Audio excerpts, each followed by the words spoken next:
내 자식이 내 인생을 송두리째 빼앗으려 한다는 걸 그날까지는 꿈에도 몰랐습니다. 서울 변두리 오래된 양옥집에 살고 있는 72세 노인, 은퇴한 한의사방 노인.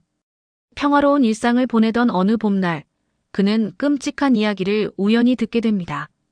그의 아들과 며느리의 대화였죠. 아버지, 치매 진단서만 있으면 끝이야. 그냥 우리 거 되는 거라고. 그 순간 박노인의 세상은 무너져 내렸습니다. 그동안 자식들을 위해 헌신했던 그의 삶이 이제는 그들에게 이용당하려 한다는 사실에 그는 깊은 배신감을 느꼈습니다. 여러분, 끝까지 지켜봐 주세요. 부모를 배신한 자식의 최후, 그리고 한 노인이 선택한 마지막 복수, 그 반전의 결말이 지금 펼쳐집니다. 봄 햇살이 마루 끝까지 스며드는 오후였다. 서울 변두리, 아직 재개발의 손길이 닿지 않은 골목 안쪽에 자리한 낡은 2층 양옥. 그곳에서 박노인은 마당 한켠에 작은 텃밭을 가꾸며 여생을 보내고 있었다. 40년 넘게 동네에서 한의원을 운영했던 그는 5년 전 은퇴한 뒤 혼자가 된 집을 지키며 소박한 일상을 이어왔다. 아내가 세상을 떠난 지 3년. 외로움이 스며들 틈 없이 바쁘게 살아온 세월이었지만 요즘은 가끔 허전함이 밀려왔다. 그래도 아들 내외가 있어 다행이라 여겼다.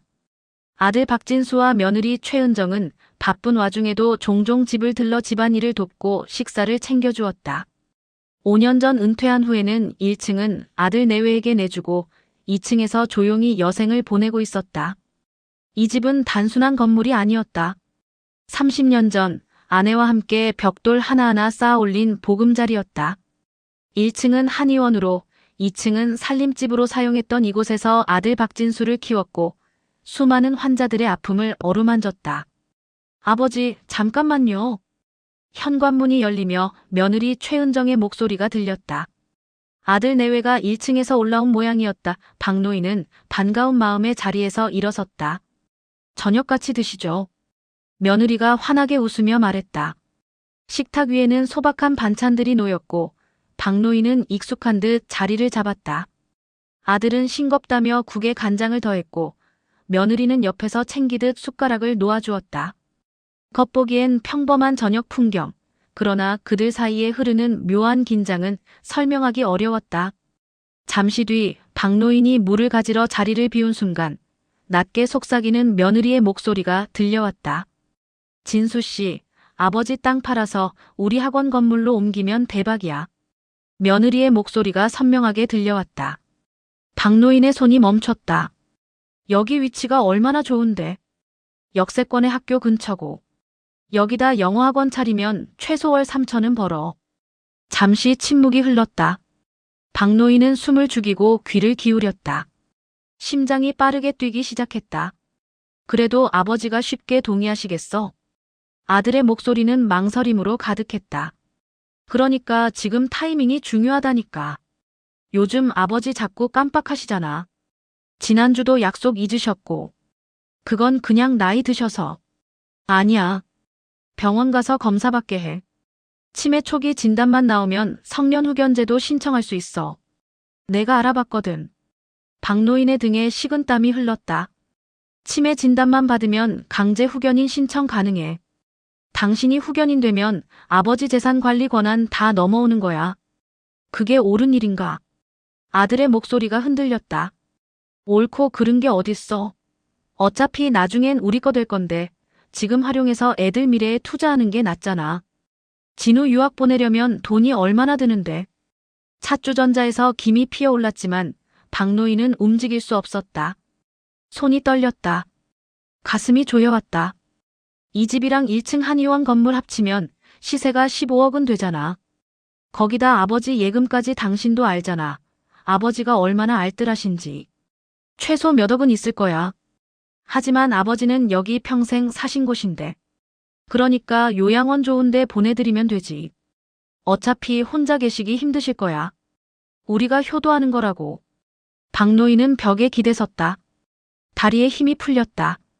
40년을 함께 일궈온 이 공간이, 아내와의 추억이 서린 이 집이 아들에게는 그저 환금할 수 있는 부동산에 불과했던 것인가.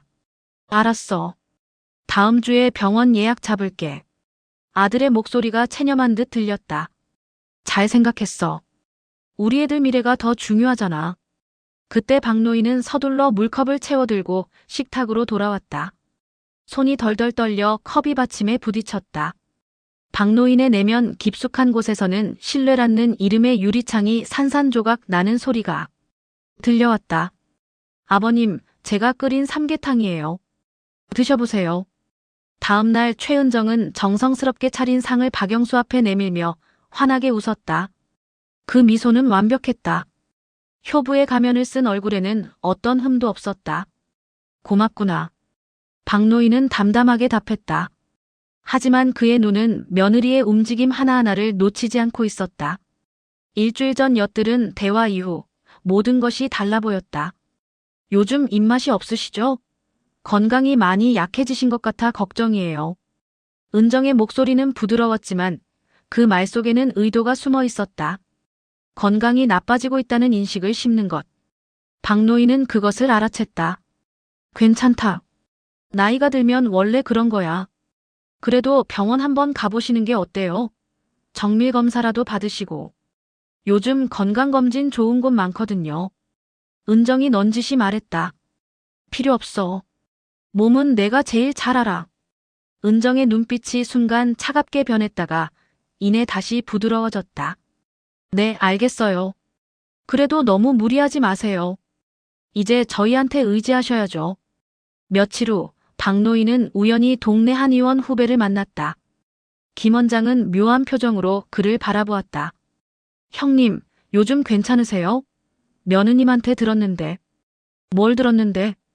아, 그게 김 원장 말을 흐렸다. 요즘 깜빡하시는 일이 잦다고 혹시 치매 검사는 받아보셨는지. 박노인은 순간 몸이 굳었다. 내가 언제 깜빡했다는 거야? 아니, 그러니까 며느님이 걱정하시더라고요. 지난주에도 약속을 잊으셨다고. 거짓말이었다. 박노인은 지난주 어떤 약속도 잡지 않았다. 며느리가 소문을 퍼뜨리고 있었던 것이다. 김 원장, 나 멀쩡해. 누가 그런 헛소리를 하든 믿지 마. 하지만 김 원장의 눈빛에는 이미 의심이 어려 있었다. 박노인은 답답함에 가슴이 막혔다. 집으로 돌아오는 길, 그는 또 다른 소식을 들었다. 단골 한약방 사장이 조심스럽게 물었다. 선생님, 요즘 약 드시는 거 헷갈리신다면서요? 며느님이 오셔서 약 정리를 부탁하시던데. 또 며느리였다.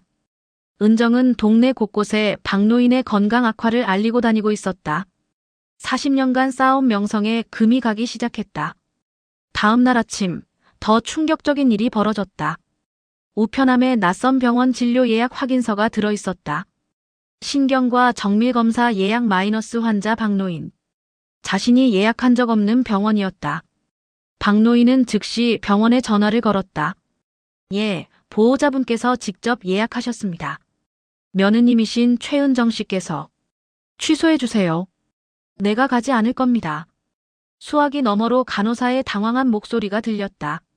하지만 보호자분께서 환자분이 거부하실 수 있다고 미리 말씀하셨는데요. 증상이 심해지면 본인이 인지를 못하신다고. 박노인은 전화를 끊었다. 손이 떨렸다. 며느리는 이미 자신의 판단력이 흐려진 환자로 만들어가고 있었다.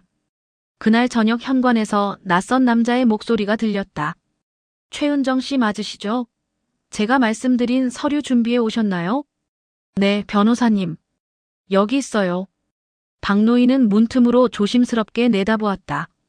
30대로 보이는 정장 차림의 남자가 며느리와 서류를 주고받고 있었다. 성년후견 신청은 진단서가 핵심입니다. 제가 알고 있는 정신과 원장님이 계신데 협조적인 분이죠. 검사 결과를 적절히 조정해 주실 겁니다. 얼마나 걸릴까요? 진단서 나오면 일주일이면 신청 가능합니다. 법원 심판까지는 한 달 정도 보시면 됩니다. 그럼 그때부터 재산 관리를. 네, 후견인으로 지정되시면 모든 재산에 대한 권한이 넘어옵니다. 합법적으로요. 박노인은 문 뒤에서 주먹을 꽉 쥐었다. 가짜 진단서까지 준비하고 있었다. 이것은 더 이상 단순한 욕심이 아니었다.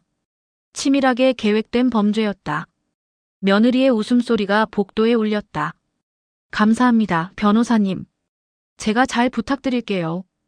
그 웃음은 달콤했지만 그 뒤에 숨겨진 칼날은 예리했다. 박노인을 법적으로 무능력자로 만들고 재산을 가로채고 요양원에 가두려는 완벽한 계획. 밤이 깊어갔다. 박노인은 어둠 속에서 창밖을 바라보았다. 아내가 심었던 동백나무가 바람에 흔들렸다. 여보, 내가 어떻게 해야 할까요? 대답은 없었다. 하지만 그는 알고 있었다. 이대로 당할 수는 없다는 것을. 72년을 살아온 인생이 거짓 서류 한 장에 무너지도록 내버려 둘 수는 없다는 것을. 며느리의 미소 뒤에 숨겨진 칼날. 이제 그 칼날을 피할 방법을 찾아야 했다. 아버지, 오늘 병원 가야 해요. 아침 식사를 마친 박영수 앞에 아들 박진수가 조심스럽게 말을 꺼냈다. 그의 얼굴에는 미안함과 결심이 뒤섞여 있었다. 무슨 병원? 난 아프지 않아. 그냥 간단한 검사예요. 건강검진이라고 생각하세요. 며느리 은정이 옆에서 거들었다. 그녀의 목소리는 부드러웠지만 눈빛은 차갑게 빛났다. 필요 없다고 했잖아. 아버지. 아들의 목소리가 높아졌다. 왜 이렇게 고집을 부리세요? 우리가 걱정돼서 그러는 거잖아요. 박노인은 아들의 눈을 똑바로 바라보았다. 그 눈에서 예전의 순수함을 찾을 수 없었다. 언제부터였을까? 자신의 아들이 이렇게 낯선 사람이 된 것은. 가기 싫으면 내가 119 불러서 모시고 갈 수밖에 없어요. 은정이 차갑게 말했다. 보호자 권한으로요. 협박이었다. 박영수는 결국 고개를 끄덕였다. 저항하면 더 나쁜 상황이 올 것 같았다. 차 안은 무거운 침묵으로 가득했다. 박영수는 창밖을 바라보았다. 익숙한 거리가 지나갔다. 40년간 오가던 길들. 한 의원으로 출근하던 길. 아내와 산책하던 공원. 모든 것이 이제는 낯설게 느껴졌다. 사형장으로 가는 길이구나. 그런 생각이 머리를 스쳤다. 저 병원에 도착하면 자신은 정상적인 사람이 아닌 환자가 될 것이다.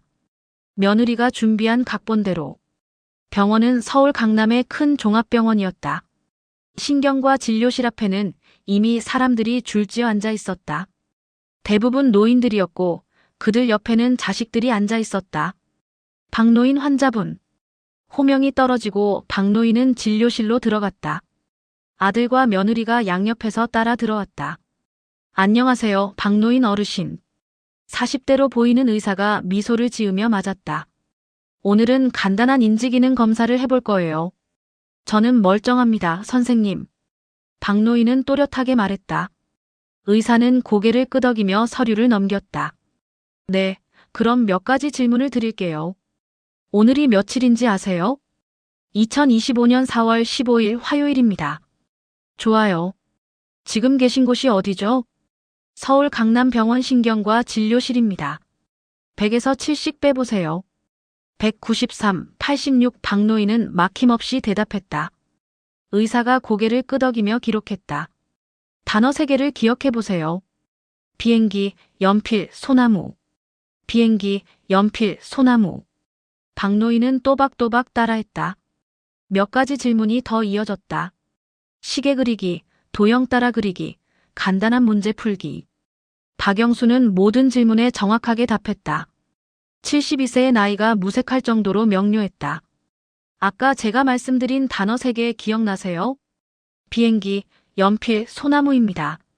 의사는 만족스러운 표정으로 고개를 끄덕였다.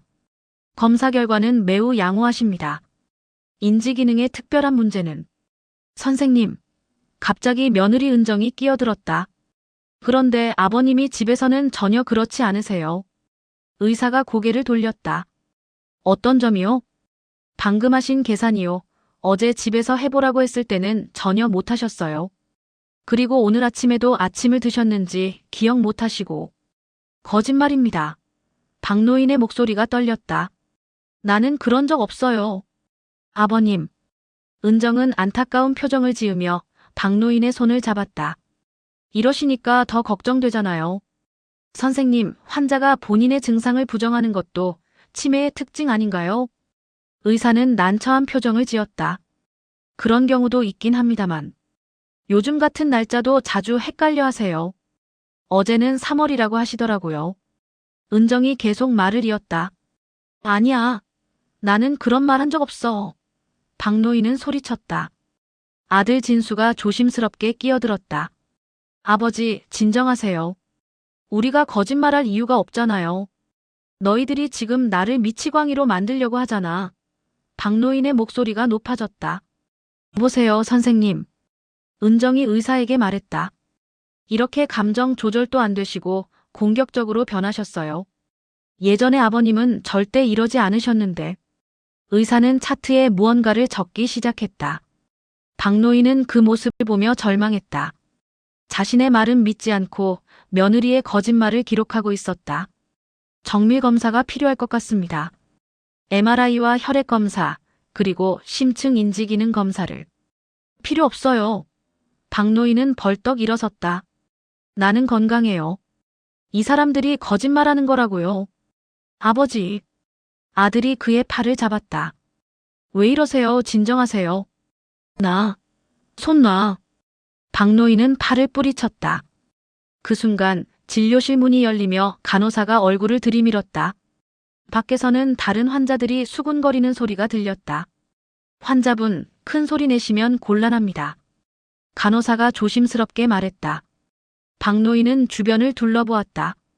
의사의 의심스러운 눈빛, 며느리의 차가운 미소, 아들의 회피하는 시선, 간호사의 불편한 표정.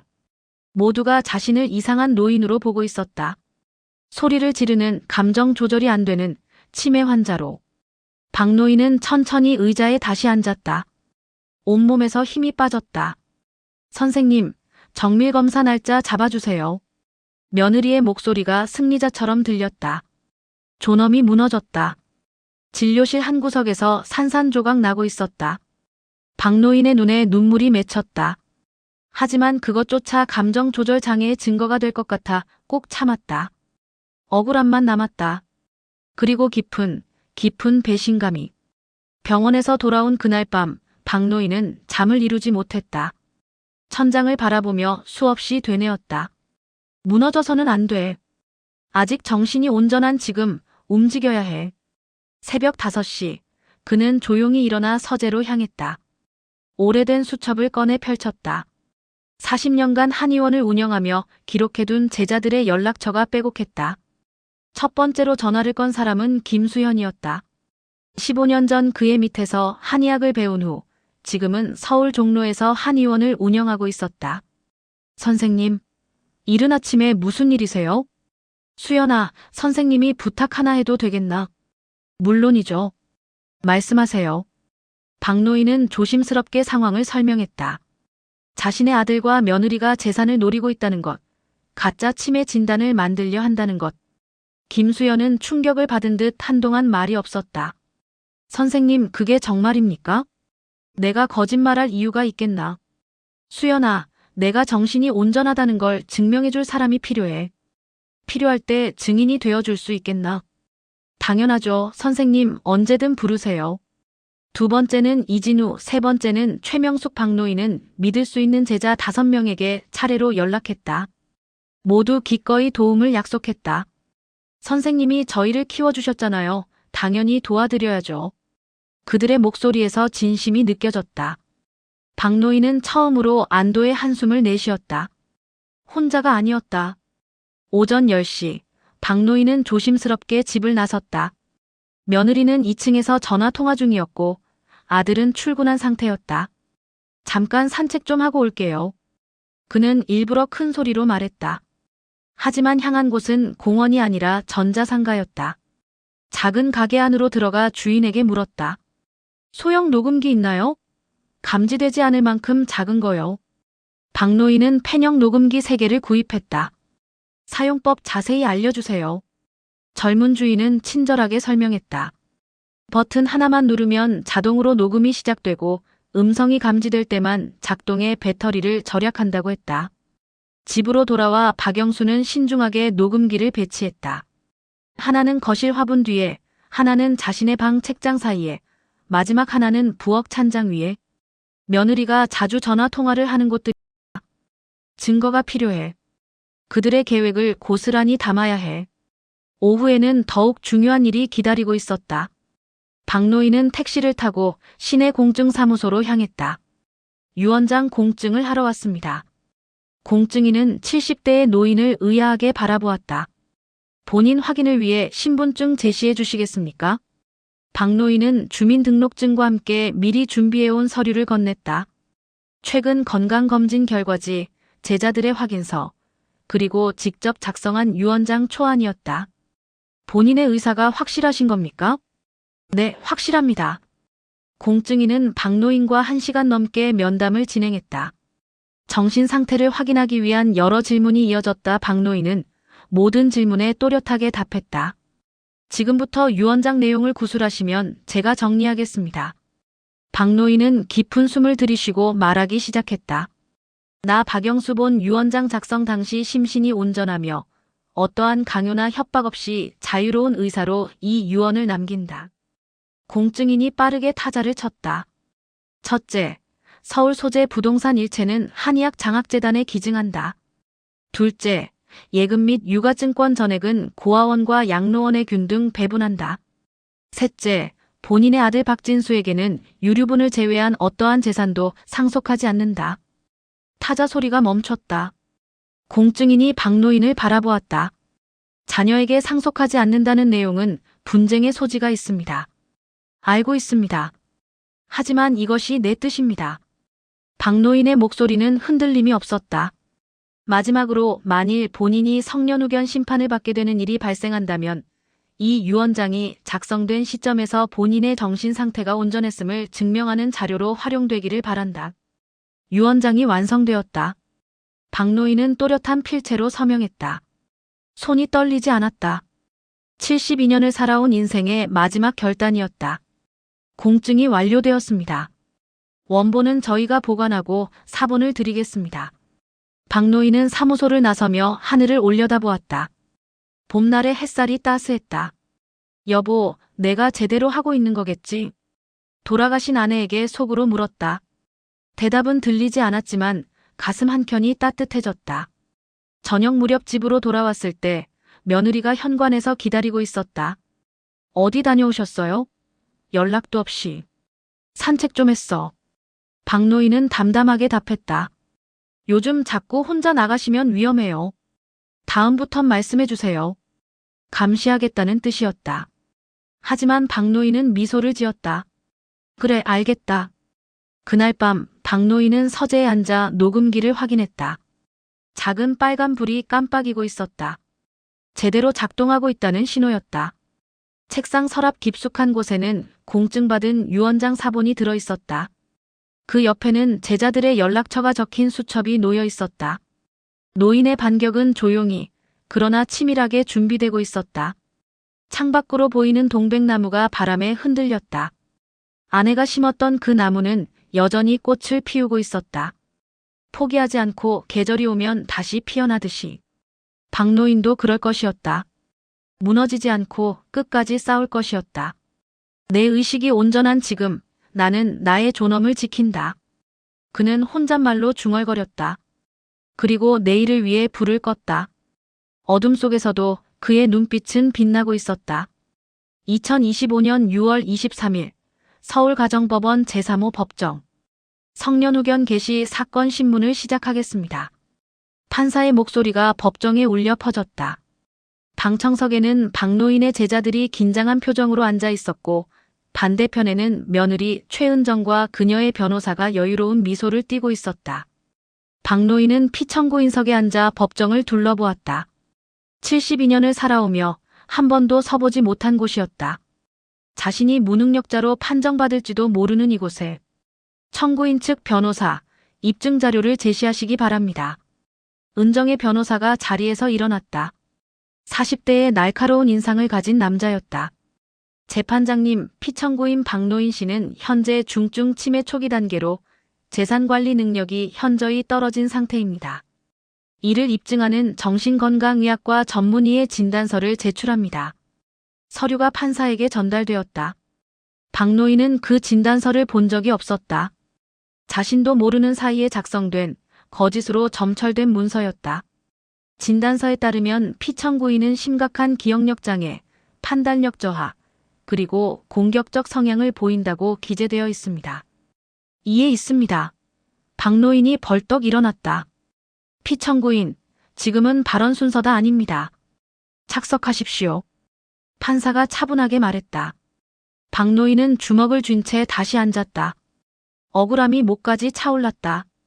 또한 여러 증인들의 진술서도 제출합니다. 동네 주민들과 지인들이 모두 피청구인의 인지능력 저하를 목격했다고 증언하고 있습니다. 변호사는 계속해서 서류를 제출했다. 한약방 주인, 동네 슈퍼 주인, 이웃 주민들의 진술서. 모두 며느리가 미리 준비해둔 것들이었다. 마지막으로 가족의 진술을 듣겠습니다.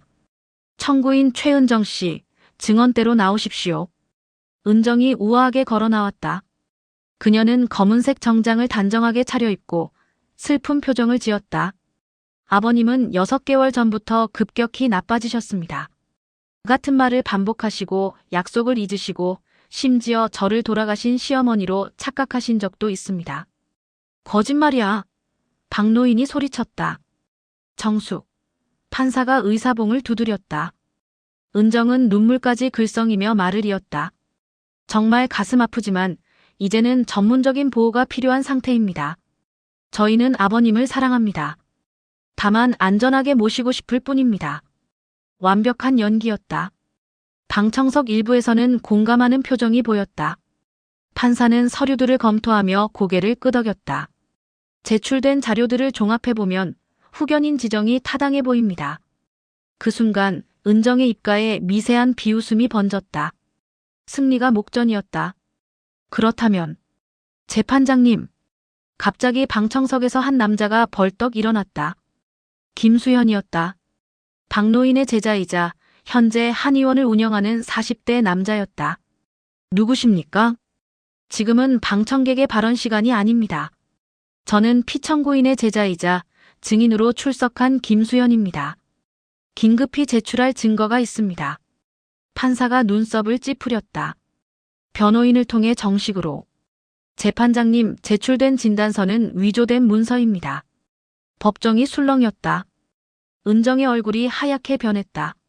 무슨 근거로 그런 주장을 하는 겁니까?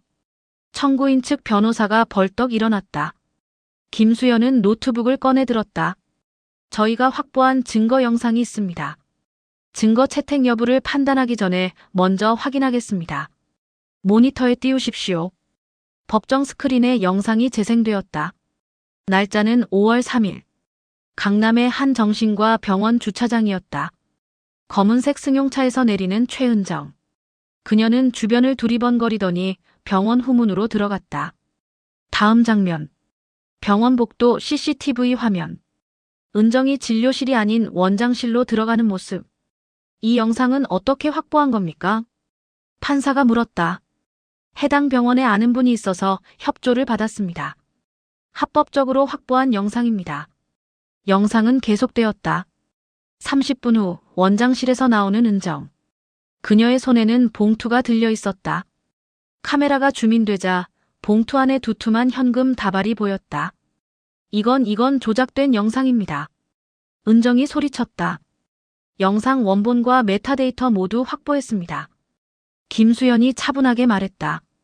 또한 해당 병원 원장의 통장 입금 내역도 확인했습니다. 같은 날 200만 원이 현금으로 입금되어 있습니다. 방청석이 웅성거렸다. 판사는 눈빛을 날카롭게 세웠다. 게다가 김수현이 또 다른 파일을 열었다. 피청구인 박노인 선생님의 집에서 녹음된 음성 파일입니다. 스피커에서 목소리가 흘러나왔다. 진단서는 확실해. 법원에서 의심하면 어떡해. 은정의 목소리였다. 걱정 마. 원장이 완벽하게 써줬어. 치매 초기 증상으로. 감정인이 다시 검사하더라도 증상이 호전되었다고 하면 돼. 남자 목소리.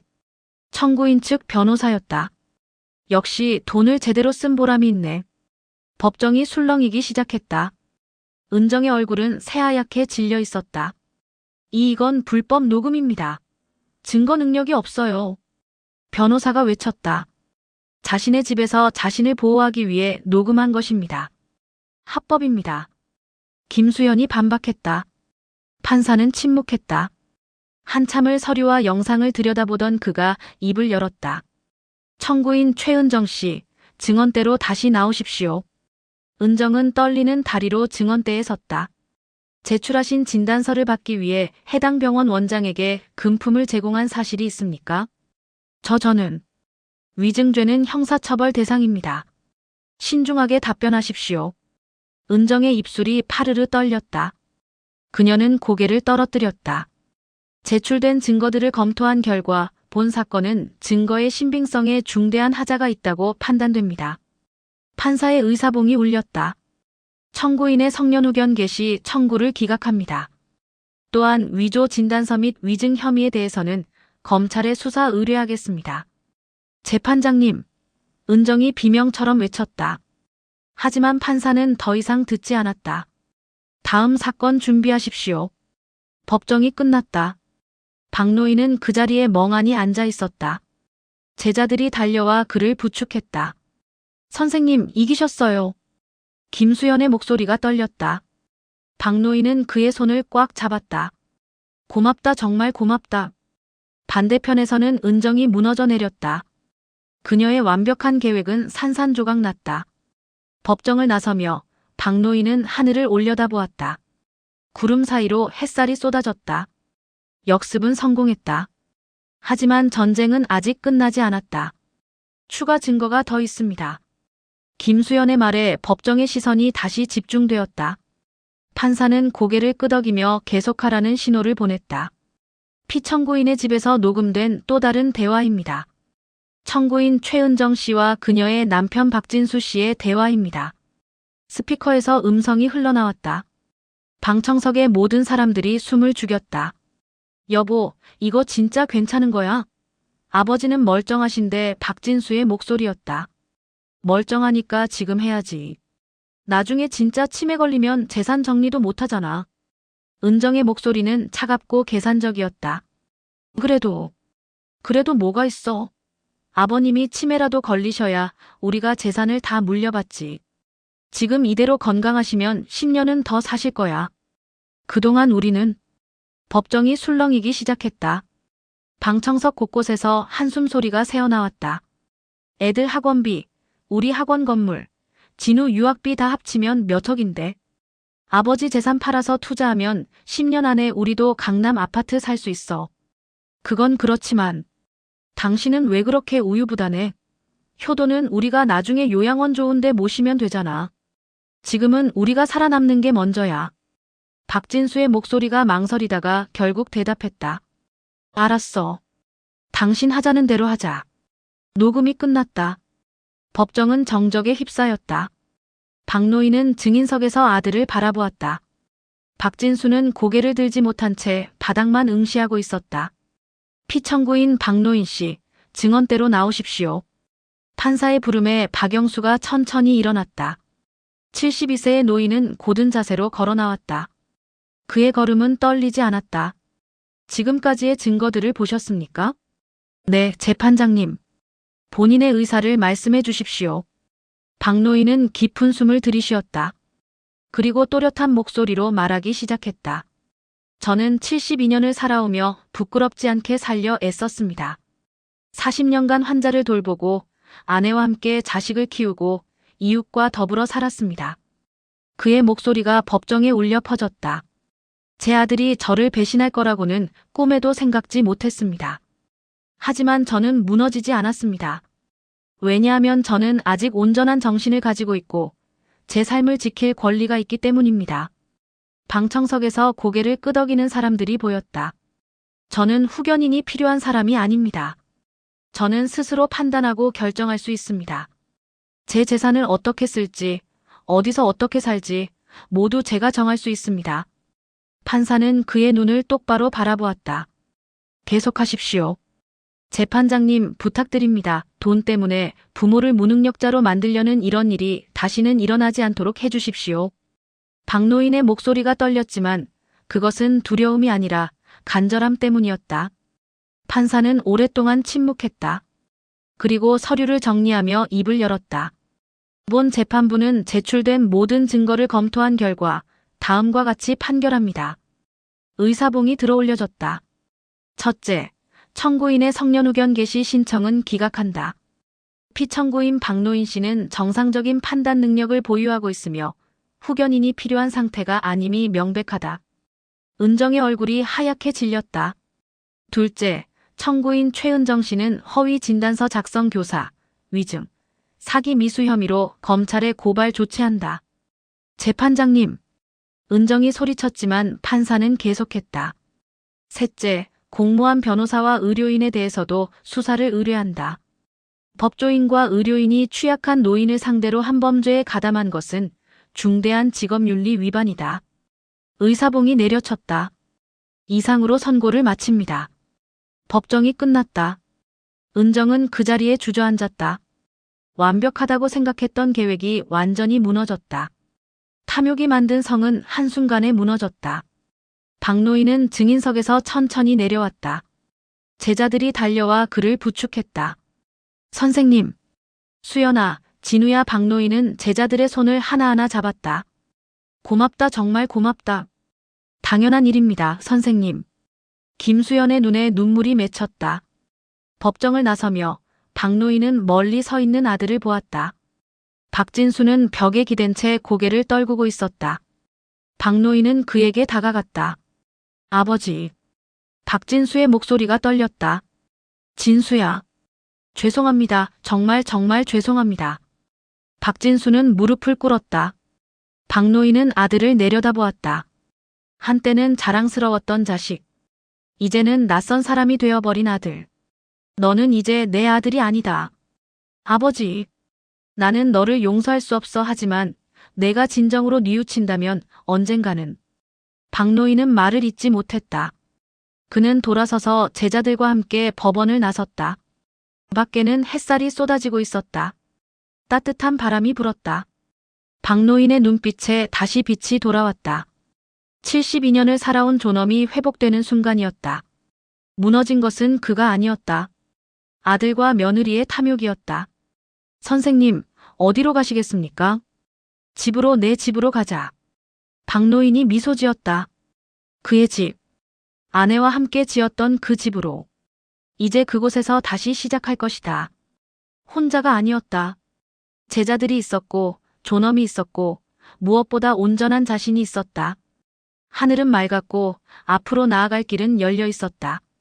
재판이 끝난 지 한 달 후, 박노인은 공증사무소를 다시 찾았다. 전에 작성하신 유언장을 실행에 옮기시려는 겁니까? 네, 지금 바로 진행하고 싶습니다. 서류가 준비되었다. 서울집과 한의원 건물은 한의학 장학재단으로, 평생 모은 예금은 고아원과 양로원으로. 박노인은 흔들림 없이 서명했다. 정말 괜찮으시겠습니까? 노후 자금은 충분히 남겨뒀습니다. 걱정 마세요. 기부가 완료되었다는 소식은 곧 언론에 알려졌다. 72세 은퇴 한의사, 전 재산 15억 사회 환원 기사가 실렸고 많은 사람들이 감동했다. 하지만 박노인은 조용히 짐을 쌌다. 오래된 옷가지 몇 벌, 아내의 사진, 그리고 한의학 책 몇 권. 그게 전부였다. 선생님, 정말 가시는 겁니까? 제자 김수연이 안타까워했다. 도시는 이제 너무 시끄럽구나. 조용한 곳에서 지내고 싶어. 그래도 여기 계시면 저희가 자주 뵐 수 있는데.